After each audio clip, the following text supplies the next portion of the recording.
So hello guys. हम हमारा जो नेक्स्ट वीडियो है टाइप नंबर 6 से हम इसमें स्टार्ट करने जा रहे हैं। क्वेश्चन नंबर 11 से स्टार्ट करेंगे। So let's start. Question number जो 11 इसमें दे रखा है, उसमें कहा गया है कि 1 रुपये में 12 टॉफी बेचने पर किसी दुकानदार को 20% हानि होती है। 20% लाभ कमाने के लिए 1 रुपये में कितनी टॉफियां बेचनी चाहिए। सो बेसिकली ये भी वही जो हमने पास्ट में एक क्वेश्चन किया था, जिसमें कि हमने बताया था कि जो सेलिंग प्राइस होती है लाइक SP1, ठीक है, divided by SP2 is equal to 100 plus minus P/L divided by 100 plus minus P/L। कहने का मतलब ये है कि बिल्कुल उसी तरह का क्वेश्चन है, बस उसमें ये था कि आपको सेलिंग प्राइस जो थी वो डायरेक्ट दे रखी थी। इसमें क्या हुआ है कि आपको सेलिंग प्राइस को थोड़ा सा क्वेश्चन को घुमा दिया है। इसमें इन्होंने कहा गया कि 1 रुपये में 12 टॉफी बेचने पर, ठीक है, इन्होंने 1 रुपये में 12 टॉफी बेच रहे, मतलब कि एक टॉफी की जो 1 रुपये में 12 टॉफी इन्होंने बेची, ठीक है, ये सेलिंग प्राइस इन्होंने दे रखी है यहाँ पे भी। तो एक टॉफी की जो कीमत होगी, ठीक है, 1 रुपये में 12 मतलब एक टॉफी की कीमत 1/2, ठीक है, ये हो जाएगी सेलिंग प्राइस SP1। किसी दुकानदार को 20% की हानि, मतलब SP1 के करस्पॉन्डिंग में जो हानि हो रही है वो 20%, मतलब कि यहाँ पे वैल्यू आ जाएगी 80। उसके बाद इन्होंने पूछा है कि 20% का लाभ कमाने के लिए, तो इसके नीचे आ जाएगा 20% का लाभ मतलब कि 120, ठीक है। 1 रुपये में कितनी टॉफियां बेचनी चाहिए, तो सपोज करो कि 1 रुपये में X टॉफी बेचनी चाहिए, तो एक टॉफी का मूल्य जो होगा वो 1/X हो जाएगा, ठीक है। तो इसके नीचे आ जाएगा 1/X, ठीक है। तो इसको अपन सोल्व करेंगे, 1/12 ये ऊपर चला जाएगा, यहाँ पे x/12 हो जाएगा, ठीक है। यहाँ पे 20 से इसको काटेंगे तो 4 बार में आ जाएगा, और यहाँ पे इसका हो जाएगा ये 6, इसको ये आ जाएगा 2 टाइम्स, तो x इज इक्वल टू 8। बढ़ते हमारे अगले सवाल की तरफ। यहाँ पे सवाल नंबर 12 दे रखा है, जैसा अपन ने प्रीवियस में भी जो अपन ने क्वेश्चन किया है, बस सेम टू सेम उसी का ये एक और क्वेश्चन आ गया है। इसमें कहा गया है कि 3 रुपये में 8 3 रुपये में 8 के भाव से नींबू बेचने पर विक्रेता को 25% की हानि होती है, ठीक है। तो 20% का लाभ अर्जित करने के लिए किस भाव से नींबू बेचने चाहिए।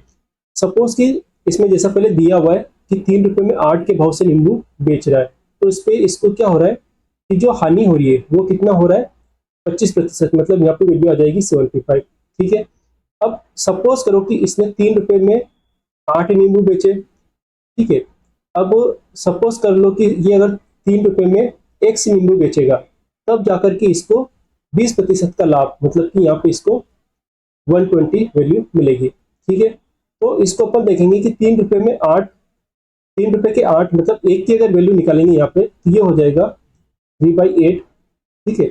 और यहाँ पे भी अगर वस्तु की अगर वैल्यू निकालेंगे, मतलब एक नींबू की अगर वैल्यू निकालेंगे, ये हो जाएगा यहाँ पे 3/x, ठीक है। फिर से मैं आपको समझा देता हूँ।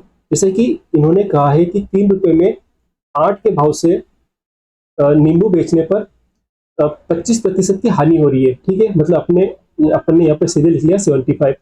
अब सपोज करो कि अब इन्होंने जैसे पहले आगे कहा गया कि 20% का लाभ अर्जित करने के लिए, मतलब 20% का लाभ मतलब कि 120 करने के लिए किस भाव से नींबू बेचने होंगे। तो सपोज करो कि 3 रुपये में अपन ने X नींबू बेचे, ठीक है।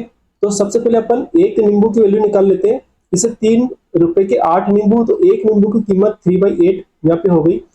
उसी तरह से 3 रुपये के मान लो X नींबू अपन ने बेचे, और X की वैल्यू अपने को निकालना है यहाँ पे, जैसा कि सवाल में कहा गया है किस भाव से नींबू बेचने होंगे। तो सपोज करो कि 3 रुपये के X नींबू बेचे, तो एक नींबू की जो कीमत होगी वो क्या हो गई कि इसको ये उठ के इधर आ जाएगा, तो 3/x। आई होप कि इतना आपको क्लियर हुआ होगा। तो यहाँ पे जो इक्वेशन जो बनेगी वो किस तरह से बन जाएगी कि 3/8, ठीक है, divided by 3/x is equal to 75 divided by 120।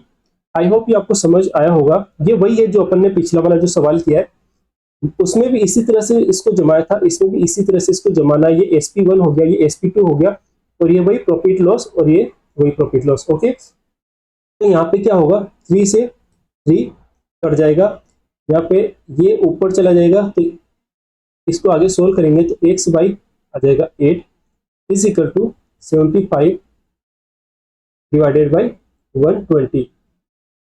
ठीक है, तो इसको अगर अपन सोल्व करेंगे तो ये 15 बार में चला जाएगा, 5 से अगर इसको काटेंगे तो ये चला जाएगा 24 बार में, 8 से इसको कट करेंगे तो ये 3 बार में, और 3 से 15 को करेंगे तो ये 5 टाइम्स, मतलब कि जो x की जो वैल्यू आई वो आ रही है 5। ठीक है, तो इसका आंसर आ जाएगा ये वाला, मतलब 5। आई होप कि ये आपको समझ में आया होगा। अब हम बढ़ते हमारे अगले सवाल की तरफ, अगले टाइप की तरफ। यहाँ पे हमारा अगला टाइप है टाइप नंबर 7। ठीक है, तो ये जो टाइप नंबर 7 है, इसमें हमें कहा गया है कि 25 वस्तुओं का क्रय मूल्य 20 वस्तु के विक्रय मूल्य के बराबर है। ठीक है, जैसा क्वेश्चन में कहा गया है उसकी टर्म को फॉलो करना है। उन्होंने जैसा कहा है, तो इन्होंने कहा है कि 25 वस्तुओं का क्या दे रखा है, कॉस्ट प्राइस जो दे रखी है, ठीक है, वो दे रखी है 20 वस्तुओं के, मतलब 20 वस्तुओं की सेलिंग प्राइस के बराबर। ठीक है, तो हमेशा इसमें ये आपको याद रखना है। ठीक है, इसको मैं दो तरह से बता देता हूँ। इसमें जैसे इन्होंने पूछा लाभ प्रतिशत पूछा है, ठीक है, तो आपके पास सेलिंग प्राइस और कॉस्ट प्राइस ये दोनों होना चाहिए, तभी आप इसमें लाभ प्रतिशत निकाल सकते हो। ठीक है, तो इन दैट केस जब ऐसी इक्वेशन बने, जो कॉस्ट प्राइस होती है वो होगी 20, और जो सेलिंग प्राइस होगी वो कॉस्ट प्राइस के साथ में जो वैल्यू होगी वो हो जाएगी। ठीक है, ये मैं आपको एक सीधा मतलब तरीका बता रहा हूँ। ठीक है, अभी आया कैसे वो भी बता देता हूँ। जैसे कि एसपी है, वो एसपी ऐसा कि ऐसा रहेगा, यहाँ पे सीपी उठ के इधर आ जाएगा। ठीक है, इज इक्वल टू ये सीपी के पास में 25 की ऐसा कैसा, और ये जो 20 ये उठ करके इधर आ जाता है। ठीक है, तो सीपी की वैल्यू 20 और एसपी की वैल्यू इतना। तो ये करने की जरूरत नहीं है, आप सीधे अगर इस तरह की इक्वेशन है तो सीपी के साथ में जो होगा वो एसपी होगा, और एसपी के साथ में जो होता है वो सीपी हो जाएगा। ठीक है, अब इसमें करना क्या है कि इन्होंने लाभ प्रतिशत पूछा है, तो सेलिंग प्राइस 25 हो गई, कॉस्ट प्राइस 20 हो गया, तो यहाँ पे जो लाभ हो रहा है वो हो रहा है 5 का, और ये किस पे होता है लाभ प्रतिशत, कॉस्ट प्राइस पे। कॉस्ट प्राइस हो गई यहाँ पे जो दी हुई है 20 इंटू 100। ठीक है, तो ये 20 से ये 5 टाइम्स 5 का 5 में मल्टीप्लाई होगा, किया जाएगा 25। तो इसका हो जाएगा option number B. I hope कि ये आपको समझ में आया होगा। इसी तरह का एक और सवाल हम देख लेते हैं। क्वेश्चन नंबर 12, इसमें क्या कहा गया है, इसमें कहा गया है कि 12 वस्तुओं का क्रय मूल्य 16 वस्तुओं के विक्रय मूल्य के बराबर है। फिर से वही बात है कि भाई जो सवाल में कहा गया है 12 वस्तुओं का जो क्रय मूल्य मतलब कॉस्ट प्राइस जो है 12 वस्तुओं की वो 16 वस्तुओं के सेलिंग प्राइस के बराबर आपको दी हुई है, तो उसको लाभ या हानि प्रतिशत निकालना है।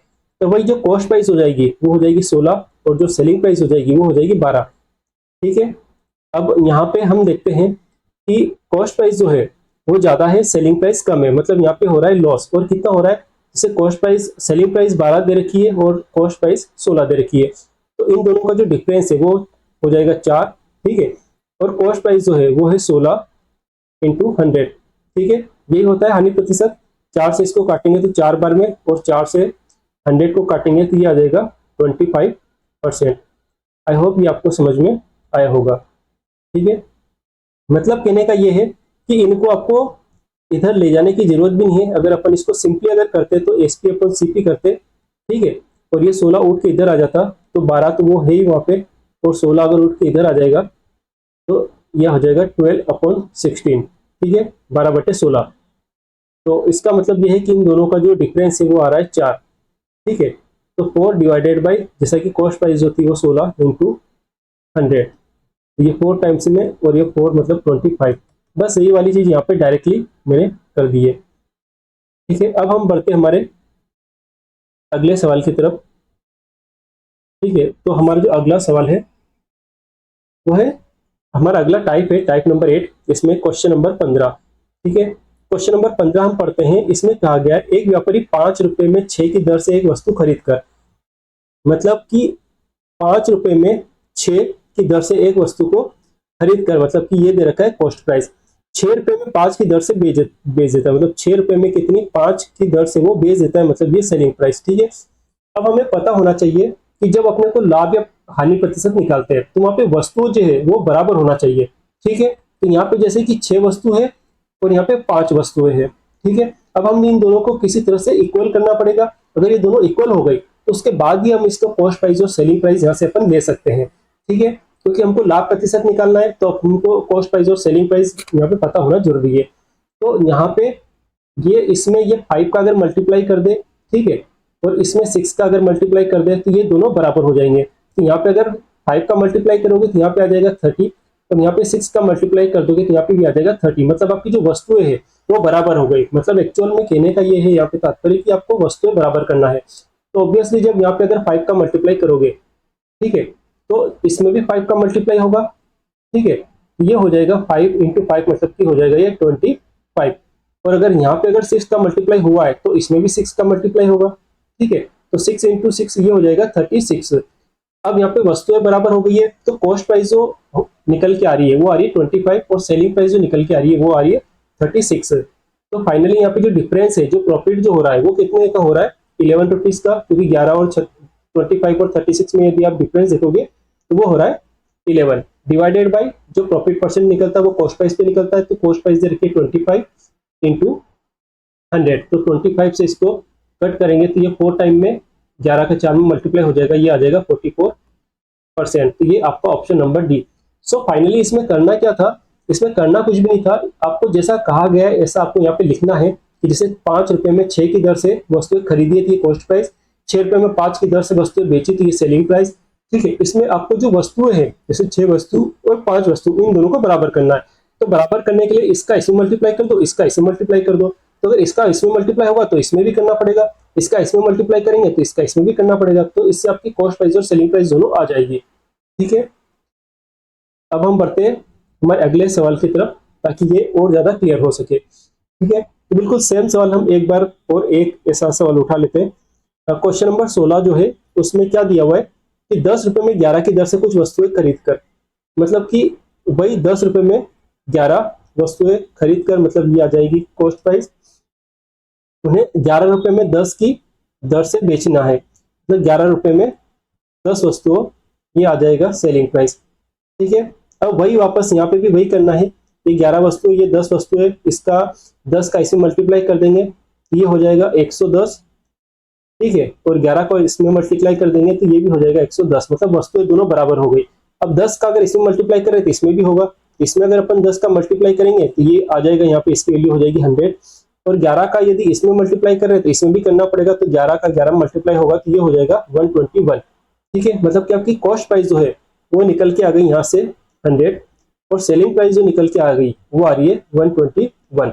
मतलब यहाँ पे आपको जो प्रॉफिट जो दिख रहा है वो सीधा सीधा दिख रहा है 21, ठीक है। कॉस्ट प्राइस से मतलब कि 100 इंटू 100, तो 100 से 100 चल जाएगा, मतलब कि 21% जो है वो आपका लाभ प्रतिशत निकल के आ रहा है। अब हम चलते हमारे अगले सवाल की तरफ और अगले टाइप की तरफ, टाइप नंबर 9, ठीक है। अब इस तरह के सवाल का हम देखते हैं कि क्या सॉल्यूशन होता है। सबसे पहले सवाल पढ़ते हैं। 150 आम बेचने पर एक दुकानदार को 30 आमों के विक्रय मूल्य के बराबर लाभ होता है, ठीक है। उसका लाभ प्रतिशत बताना है, ठीक है। तो सबसे पहले हम क्या करेंगे कि सवाल में जैसा कहा गया है तो उसके अकॉर्डिंगली, जैसे 150 आम बेचने पर, जैसे इन्होंने दे रखा है 150 आम, मतलब मान लो कि 150 आम की जो कॉस्ट प्राइस है वो है 150, ठीक है, और जो सेलिंग प्राइस है वो भी है 150, ठीक है। मतलब जितनी आपको वस्तुएं यहाँ पे दे रखी है, ठीक है, 150, तो इतना ही इसकी कॉस्ट प्राइस ही मान लेते हैं और इसकी सेलिंग प्राइस ही मान लेते हैं।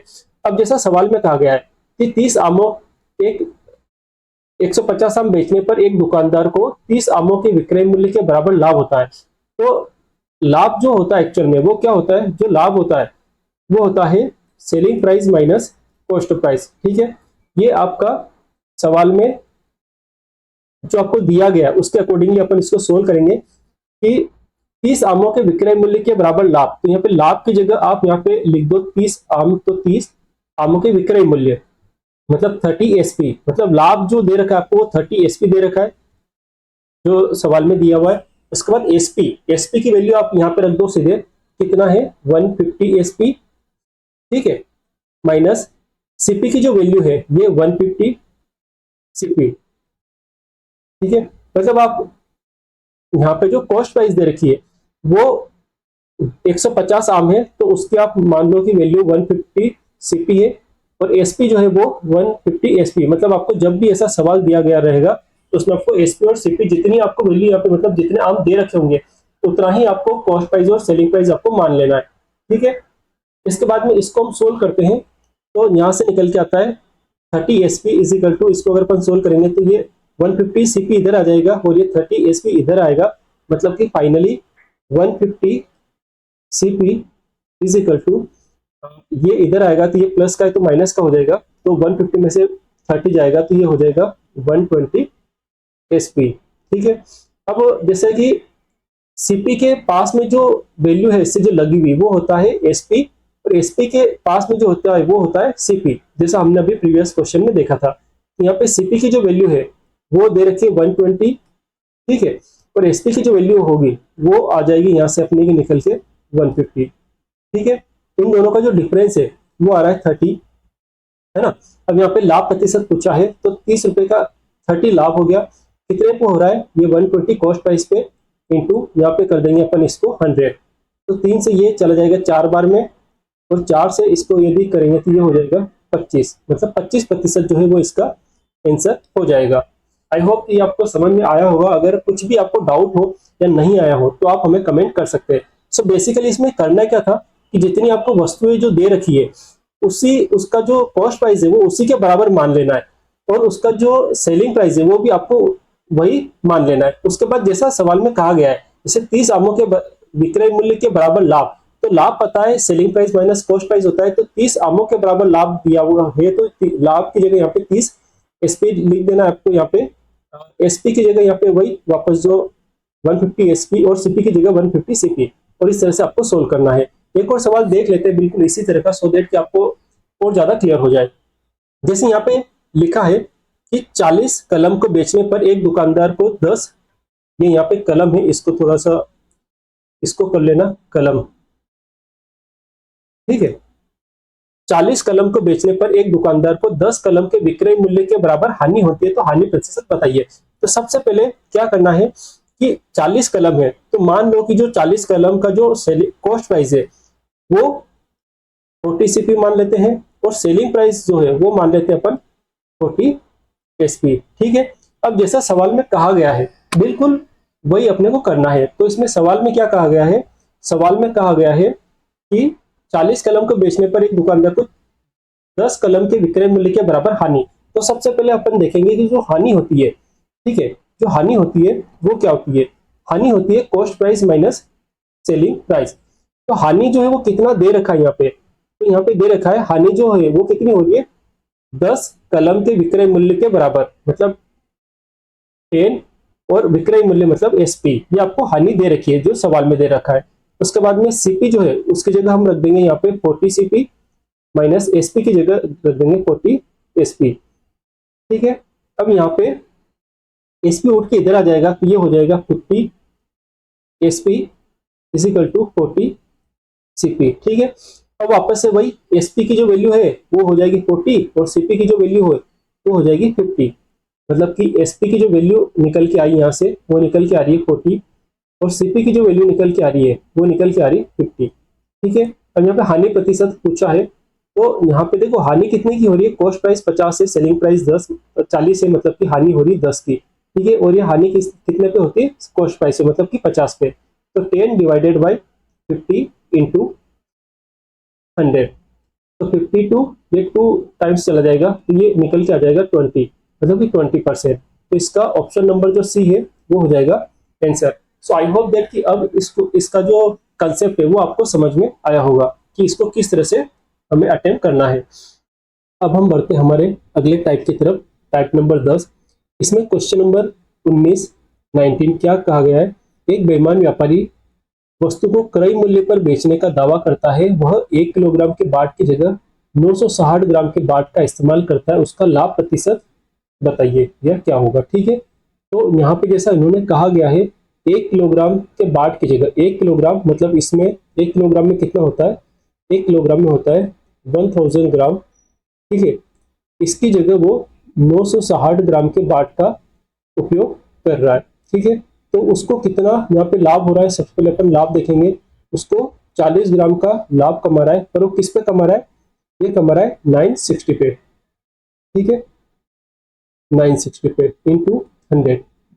जैसा कि हमने पहले भी डिस्कस किया है कि ये प्रॉफिट जो होता है वो हमेशा जो छोटी वाली जो वैल्यू होती है, ठीक है, उसी पे होता है, और जो हानि होती है वो ज्यादा वाली वैल्यू पे होती है। तो 40 डिवाइडेड बाई 960 इंटू 100, इसको आप अगर सोल्व करोगे तो जीरो से जीरो चला जाएगा, ठीक है। इसको करोगे तो ये आ जाएगा 24, ठीक है। इसको अगर इसमें डिवाइड करोगे तो 4 टाइम में 96, मतलब कि 4 पॉइंट में कुछ आएगा, ये 4.16 आ जाएगा, मतलब कि आपका option number A will be the right answer.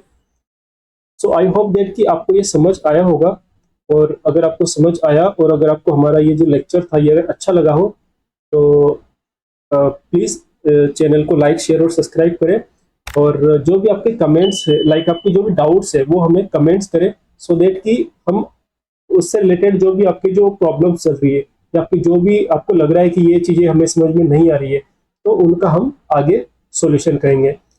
Okay, thank you for today and for this lecture.